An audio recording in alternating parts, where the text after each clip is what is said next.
10Con Big 7 News Digest. We've got 7 big stories, the things that really matter in the state of Tennessee. I am reporting for duty, glad to be here. This is one of my favorite times of the week when I get to talk to our subscribers candidly. For the most part, all during the week with us, you just get the news from a conservative perspective. There's not a lot of bloviating commentary. I do not opine endlessly about my thoughts on the stories, but oh buddy, during the Big 7, you get it all, my opinion. Before we get into these news stories, and I'm going to talk a little bit about a few national things that aren't in here, help us fight big tech censorship. The easiest way you can do that is to go to TennesseeConservativeNews.com and subscribe to our e-newsletter. If that puppy doesn't end up in the spam box, we're actually going to, in the next week or two, going to start asking you for your, I know this is crazy, in the land of free speech, where the First Amendment is the First Amendment, meaning it was so important they put it in first, that we have to ask our subscribers for their snail mail address, just in case heading into the elections they completely shut us down. And I've watched it happen to a lot of conservative organizations and news sources. They recently did turn us down significantly. Also, if you're on any of the free speech platforms like Parler, MeWe, Getter, Gab, Truth, Rumble, go there. You may be wondering, Brandon, what did you think about Josephus and his speech last night? Well, I did have to listen to it because I'm about to talk to Congressman Mark Green about that and get his reaction, somebody that's inside the Beltway, and so I'll be excited to talk to him about that. But it was just amazing to me, the lies and the hypocrisy. He talks about freedom. No administration has taken away more freedoms from Americans this last 2 years than Joe Biden's. They talk about liberty, and you can't have liberty without free speech. And these are the same people that wanted to put together a misinformation board. These are the same people that want to label parents who speak out about the crappiness and the lack of accountability and the evil in their school systems. Well, those are domestic terrorists. This is the same gentleman who wanted to brag about the economy and how fantastic he's doing as inflation soars. And we have trained an entire class of Americans to be so bone lazy they won't go to work that we've got a government-induced labor shortage. And don't even get me on the student, debt relief nonsense. If your college is selling you a product that does not deliver on the promises of said college or universities, I believe that all those student loans should be guaranteed by the institutions that issued the diploma. It shouldn't be on the taxpayers' backs. It shouldn't be, especially on the backs of people who have worked hard to be responsible, pay off their student loans, the people who go get a GI Bill, the folks who work in difficult school or difficult legal situations or whatever it is to have loan forgiveness, and they, in order to get loan forgiveness, they spend 5-10 years of their life working in a disadvantaged situation for that benefit, and I could go on. Don't get me started. If you are watching, please do put in the comments section what you think about these articles. Put in the comments section what your location is, where you're watching from. I like to know where our audience is. And finally, please do share this in all the conservative groups on social media. For those who don't know, that there is a conservative news source that will give it to you straight about state and local news. Everybody knows what's going on. Everybody knows what's going on up in Washington. But the majority of people have jack squat in their brains about what's going on in Nashville and their state and local government where they could actually make a difference. That's like knowing about a house fire in another county and reading about it in the paper. Meanwhile, your house is on fire, but you don't even know it.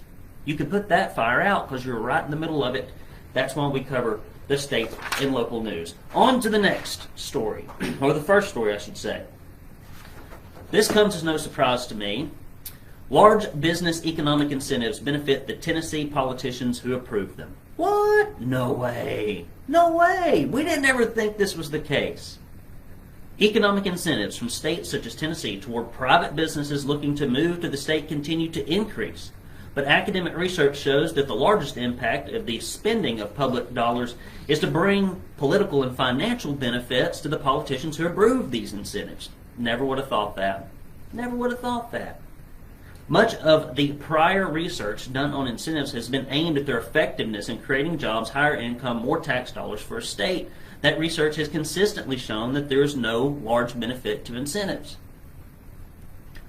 Before I get into the rest of this story, I think people who don't understand that it is immoral, unfair, and unjust to treat one group of people completely different with the tax dollars of the whole populace of a state, to disadvantage other people by using tax incentives. I don't understand that. That is not fairness. And why in the world politicians are okay with this for the greed of a dollar, I don't get it. And there are a lot of people that I would consider to be rather conservative that are in the Tennessee General Assembly who do this corporate welfare stuff. Why? Because everybody else is doing it. It's wrong. It's unjust. If you tried to explain it to a fourth grader, well, Daddy, why do you take all the money from this people and give it to these billionaires and these millionaires? They seem like they've got a bunch of money. Meanwhile, these small businesses don't get any benefit. Daddy, why do you do that? It'd be real hard to explain it to a fourth grader other than we try to help the rich get richer on the backs of hardworking Tennesseans and small business owners. I don't see how people do it, but I know why they do it. Here's why they do it. The new research focused on political donations from groups such as trade and construction organizations and lawyers and lobbyists, and found that their political donations increased exponentially after incentives were given. They're only spending $450,000 per member of the General Assembly in lobbying. If you don't think that influence can be purchased cheaply in Nashville, you've not followed anything. In Tennessee, Ford Motor Company was approved for $884 million in incentives a year ago. Couldn't find $100 and some odd $1,000 to stop social media censorship. Died in the budget. The state has given out at least 5 grants of $1 million or more in 2022. The lead researcher said that the economic impact reports used to support incentive decisions are consistently inaccurate and inflated. Imagine the government doing something like that. Never heard of it.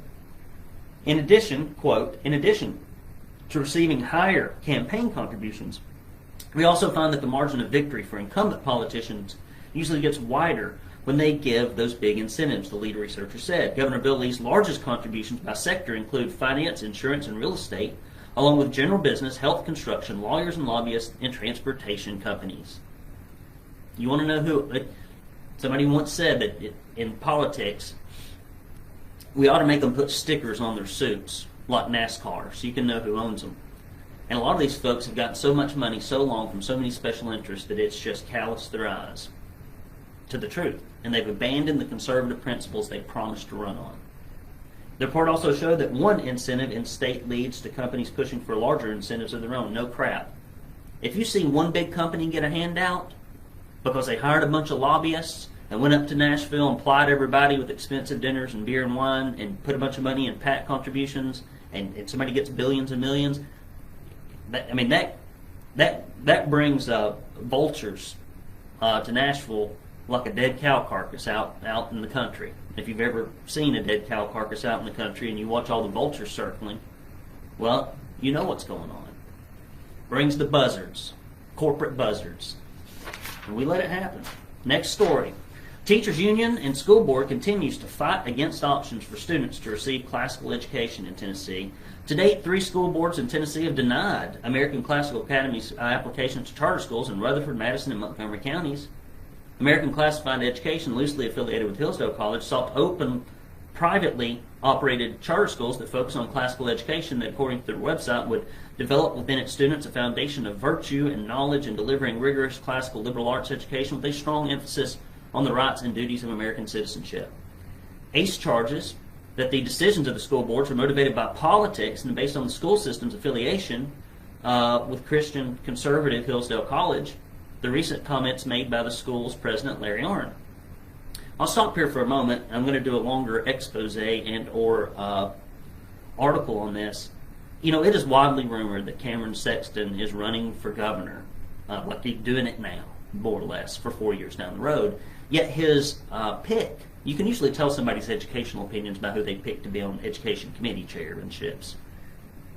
Mark White said that he'd do anything he can to keep school choice from this organization away from kids in Tennessee. Anything he could. He also voted against school choice measures in committee that would have got kids in the bottom 10% out of these failing schools, and further voted to make sure that you as the taxpayer have to continue footing the bill for illegal immigrants that get dumped by the busload into our school systems each and every week here in Tennessee. Cameron Sexton's views on education, typically you don't put somebody in charge of something unless they align with your views. I sent an email to Cameron Sexton and asked him, do your views align with this? Copied his communication person. Have not received a response. I believe it is telling that the only conservative news publication in the state that's 100% focused on conservative news can't get replies from leadership in GOP. I sent an email to Scott Golden, another person that is seemingly more interested in the scuttle of personality in politics than the platform of the party, which is what we should be about, principle, not people. That's the whole reason the party exists. We've just got corrupt leadership at the top. It's terrible in Tennessee. And I watch a lot of the propaganda. I saw a news clip. It was interesting on Fox News here the other day, talking about how wonderful Tennessee was for small businesses, never talking about how they shut them down and allowed the big corporate boxes to stay open. See, I've got a memory that's longer than 10 seconds, politically. Back to the story. ACES filed appeals with the Tennessee Public Charter School Commission. They state that the school board members failed to keep the politics out of the process and state that the school board members did not examine the merits of their application and took into account the religious and political views of Larry Arnn and ACE board members. They argue that the affiliation with Hillsdale is irrelevant in regards to the legal requirements or best practices that should be considered when approving a charter school. It's all about the kids, right? The hell it is. It's all about the government union job factory and the woke liberal school board members and administrators that we have littered all throughout the education system in Tennessee, which is failing on its face. Teachers unions, Democrats, rhinos, and left-leaning media have been attempting to hold back school choice efforts with lobbying, mailers, and consistently negative coverage of Hillsdale College, and to a lesser extent, ACE. The Tennessee Education Association's chief lobbyist, Jim Wire, wrote a blog post, "We'll keep fighting, we won't rest until the entire charter industry is on the run." Imagine having the job of trying to keep Tennessee children illiterate in a failing and broke system. I don't know how you tell people you do that for a living at a cocktail party. Next story.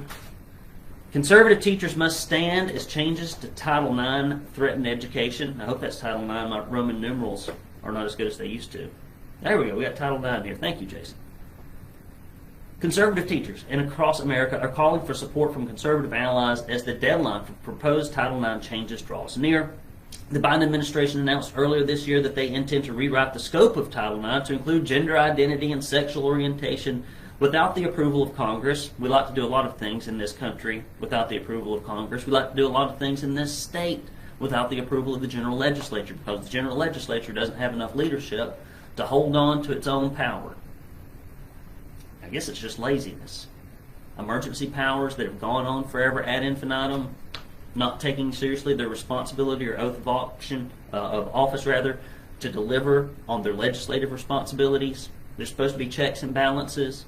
Those things are often just thrown away because everybody wants to go along to get along, as long as the money keeps coming in for the PACs and the political power can be secured. Principle be damned. The Biden administration announced earlier this week that they intend to rewrite it. Conservative teachers report they are already being trained to comply with the proposed Title IX changes, even though the law has not yet been updated. A photo shared with the Tennessee Conservative this week from a parent of a first grader attending Metro Nashville public schools. "I'd rather send my child into a minefield." At least they'd have a chance to get across the pasture. If you're stuck in Metro Nashville schools, hook, crook, or otherwise, get those kids out of these places. Proves that some schools in Tennessee are already teaching gender identity and sexual orientation as part of sex education curriculum. What first grader needs sex education? What first grader needs sex education? Who needs all these awful, anti-biblical, not conservative, not Christian, not the purview of the state that can't even teach them how to read and write? We Republicans are failing. They run the show in this state. Why is education so terrible? The Title IX proposed changes deadline to submit comment is September 12th. You can find a link to submit your comments, and please do go to this story that Jason just posted. Rachel said they are scared of classical charters. Of course they are. Anything, when you've got a product that is so awful that it only works a third of the time, and then you open up something else across the street that sells a product that works 90% of the time, everybody leaves from this crappy store to go to the good store. They leave the crappy restaurant to go to the good restaurant. That's how free market economics works, but we don't have it in Tennessee, even though we were promised by our governor that we would, and all we've got is a little bit of smattering of school choice for a few thousand kids in the worst counties, and that's Memphis, and that's Nashville. Now, one thing is curious to me. Riddle me this. How did we spend all that money trying to convince people to take a treatment during the last 2 years that is not proven remarkably effective at stopping transmission? Probably spent millions. Let me ask you this. How much money was spent by the state making sure that kids in Davidson and Shelby County knew that they had school choice options? I'd like to know. How much money? I bet it wasn't any. I bet it wasn't a damn dime. Because we'll spend money on stuff that doesn't make a difference, stuff that will take away people's freedoms to badger them, etc., but we won't spend any money trying to help these kids get out of these failing schools. I'm sorry. I'm going to go buy me an old-fashioned soapbox. I'm going to buy me one. I'm going to go see if I can find one at an antique store. I'm going to start standing on it. I'm just going to go to places that people need to hear this stuff and understand that it's going on. Now listen, you ain't getting this news anywhere else. You won't get it. Hey, look, Jason updated the slide. This looks great, buddy. You're not going to get this news anywhere else. And if we go down, if the Tennessee Conservative is not around because people don't support us and only about 4% to 3.5% of our subscribers support us, if you're one of the people that don't support us, shame on you. Give us some money. This stuff is not free to produce. It takes a ton of time. It takes me away from my livelihood. I'm making a huge sacrifice. I don't get paid doing this, so you need to chip in. TS. No, I don't want to hear it. Chip in. You can mail your donations. We actually got a bunch of mailed donations I'm taking down to the bank. To the Tennessee Conservative at 1523 East 27th Street, Chattanooga, Tennessee, 37404. Now, you may also hit that red support button or green support button or yellow. What color is it? Actually, it's not even, I don't even think there is a color. There it is. And you will go to this landing page with my beautiful face holding up a mug, and when you donate any amount, we will send you one Don't California My Tennessee bumper sticker. Penny Schwinn's from California, to my knowledge. I wonder why things are like they are up there in Nashville. Why we pick a Californian of all states of people in education to come try to teach our kids how to read, write, learn, and not indoctrinate them. I can never figure out. We'll also send you a Proud Tennessee Conservative bumper sticker, and we will send you this presently outdated, soon to be updated. Can we get this thing updated, Jason, somehow, some way? I don't know if the website of the state is ready yet. People that are in legislature, many of them are the same. And if you give $50 or more, or if you give a recurring donation of $10 or more, which those are the ones we really need, I'll be honest. Okay? Kevin says a $25 per month recurring donation is the equivalent of a weekly Starbucks, an organization that is completely unethical and to what we believe as conservatives. I agree. I see people out there supporting all these woke companies, but they won't support a conservative news source. We need everybody to chip in, guys. That's how we keep our state free. Let me tell you this. Well, anyway, let me show you this. You get this Proud Tennessee Conservative mug. It is wonderful. It's beautiful. When you see this inside of your cupboard in your kitchen, and you drink your coffee out of this in the morning, you will know you did something to make a difference. Brew your own coffee. Don't go to Starbucks. Now listen. Somebody said this to me the other day, and it is absolutely true. There ain't nowhere else to run. There's nowhere else to run. If we lose freedom in the United States of America, and we already have lost it in parts of it, people are fleeing from California, fleeing from Oregon, fleeing from Illinois, fleeing from Pennsylvania and New York to come here in Tennessee in freaking droves. And I believe largely that they're conservative. Many of you that are on my list, many of you that are on this list, started researching my news organization and what we're doing so you could figure out what's going on in Tennessee long before you ever moved here. And they are the most earnest, convicted and generous contributors just about that we have, because they've seen how bad it is. Well, guess what, ladies and gentlemen? If we lose it here in Tennessee, there's no backstop. It's the freest country, and we're one of the freest states. Now, we got a bunch of rhinos that are trying to stop that, a bunch of corporatists up in Nashville, but they ain't nowhere else to go.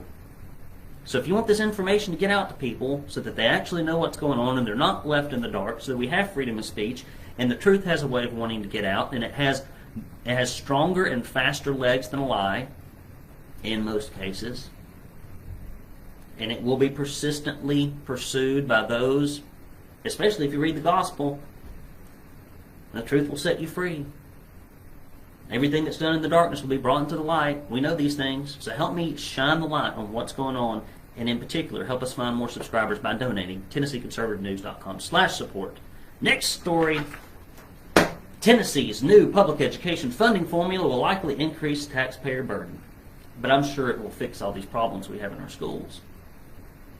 State and local taxpayer funding for K-12 public education under the formula equates to roughly 2.98% taxpayer income.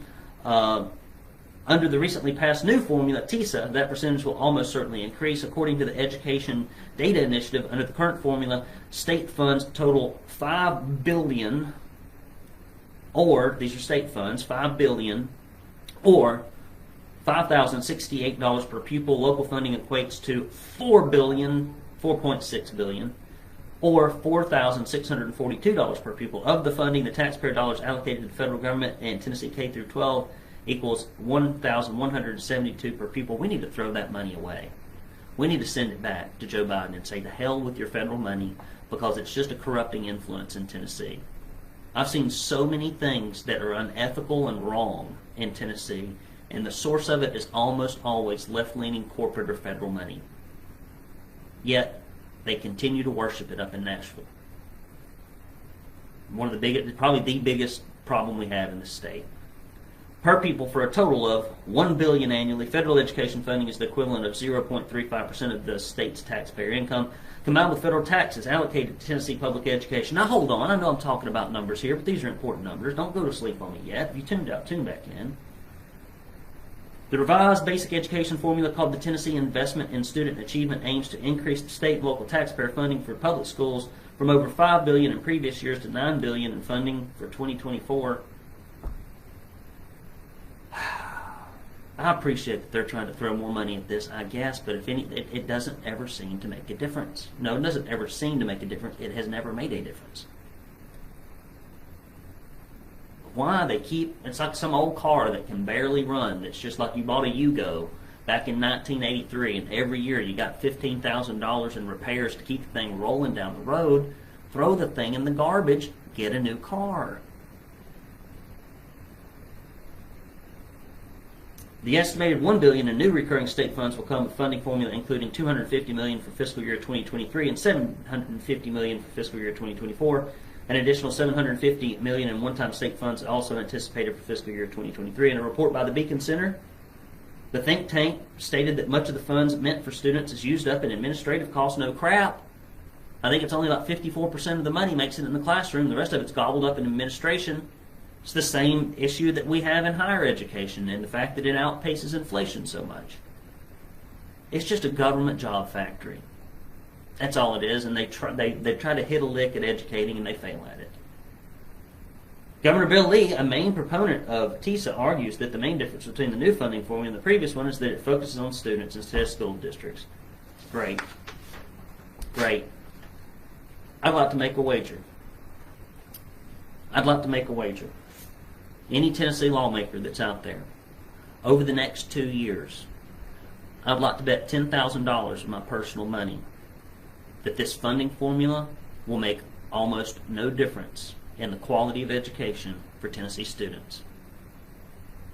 I don't think we're going to see some kind of dramatic scholastic improvement unless they dumb down the results, which leads us to the next story.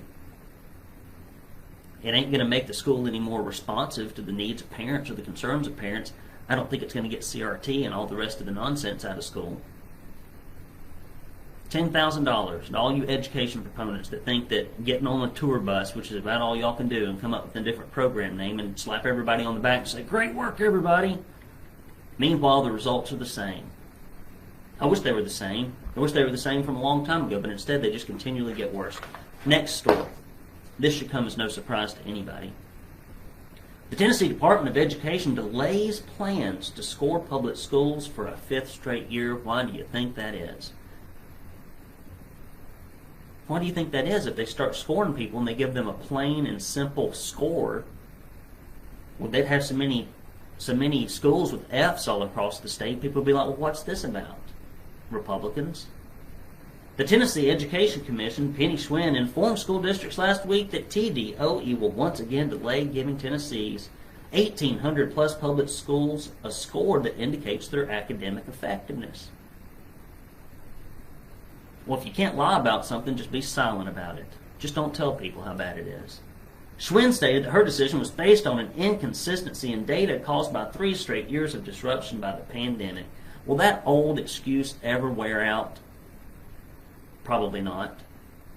She stated that there's been an uneven participation rates of students taking the TCAT test, and that the state relies heavily on those tests, viewed over several years when evaluating the effectiveness of school districts and teachers and overall student growth. Word salad BS. The delay means that parents and stakeholders in Tennessee will continue not to have an official information about school quality in their locales for yet another year. Can't teach the kids, can't even tell you if they are or aren't teaching them. Pathetic. The lack of implementation of the grading system goes against the 2016 state law that aimed to grade Tennessee schools as much as a student is graded on his or her report card from an A to F grading system. Sounds reasonable. The new school grading system was planned to be put into effect in 2018, but the pause button has been repeatedly pushed by the Department of Education because they suck.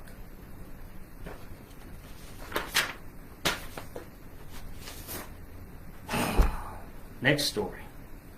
New school library structure pushes librarians to become political activists. The state legislature recently passed a bill that reinstated the position of a state coordinator of school libraries within the Tennessee Department of Education. This came after a great deal of lobbying from the Tennessee Association of School Librarians, the American Library Association, and the American Association of School Librarians. I bet that's a real quiet meeting when they all get together.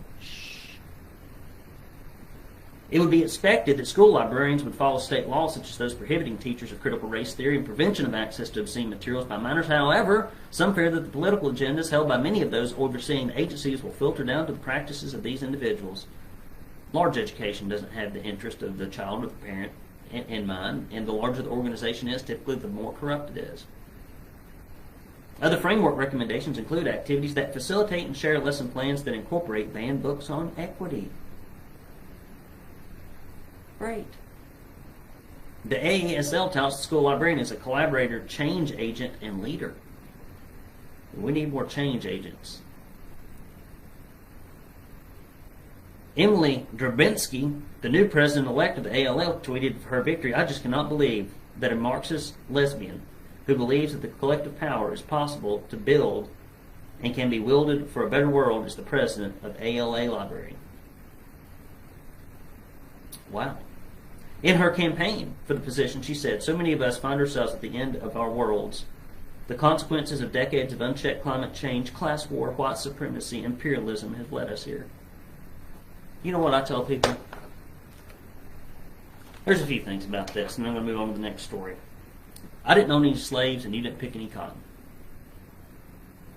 I didn't own any slaves, and you didn't pick any cotton. I can say that to like 99.99% of Americans.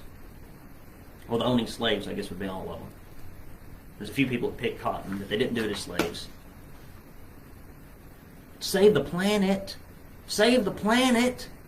The planet has killed like 99.9% of all species that are on it. The planet does just fine. The planet keeps rocking along. Now, you might get killed by the planet, but you ain't going to kill the planet. The planet ain't going anywhere, people. We can't teach our kids to read and write. We can't run the post office on budget. We can't fill potholes in the street. We can't get litter picked up off the street. We got hobos on every corner of Chattanooga. People don't give a rip about the communities they go into. We're going to save the planet. My white ass. You ain't going to save anything. You might try to get a bunch of control. You might try to hold and lord it over people. You might try to gain more power. You might try to tax things. You might try to wreck the economy, but you're not saving the planet. People been, if you look at the headlines from the mainstream media about everything related to environmentalism, it's been prediction after prediction for the last 50 years, none of which have come true.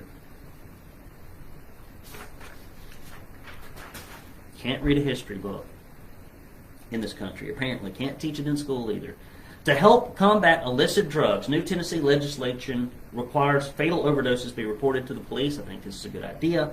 A new state law in Tennessee requires hospitals to report all fatal overdoses to local law enforcement. Senate Bill 1891, sponsored by Senator Joey Hensley, updates an existing law that already requires hospitals to report all deaths by poison or suffocation to police. The new legislation adds the word fatal drug overdose to that requirement. The companion, House Bill 1905, was sponsored by Representative Clay Doggett, who won an award as being in the House Freedom Caucus this year. He tried to come to the Freedom Summit, had to go back home, had been at a big industry conference for pressure washing. That's what he does. We talk shop on the phone sometimes. The intention of this bill is to help police determine where people are obtaining these drugs in an effort to stop those individuals who are distributing them. When a drug overdose comes to the emergency room or hospital, they need to know who supplied the drug to that individual, stated Hensley. The bill is very well-meaning in that it's designed so that law enforcement can find where there are pockets of overdoses that are happening, said Dr. Mark Lasko, who works with the Samaritan Recovery Community and Rehab Facility in Nashville. Lasko is hopeful that the new worded law will help get some of the dangerous drugs off of Tennessee streets. I hope they do. Whew! Well, Lord, people, this is what's going on in our country and our state. I hope we can see some conservative convictions out of the legislature coming up. We could fix almost every one of our problems that we have. We could put a big, huge dent in them. Huge, huge dent. We know what the answers are. Next slide, Jason says. Thank you, Jason. We know what the problems are. So, what's going on this weekend? Yeah, I know you'd want us to, most of you probably fast forward the entire podcast just to find out what's going on with the Lewis family this weekend. Well, let me tell you what it is. Tonight, my oldest is going to go over to a sleepover at her best friend's house.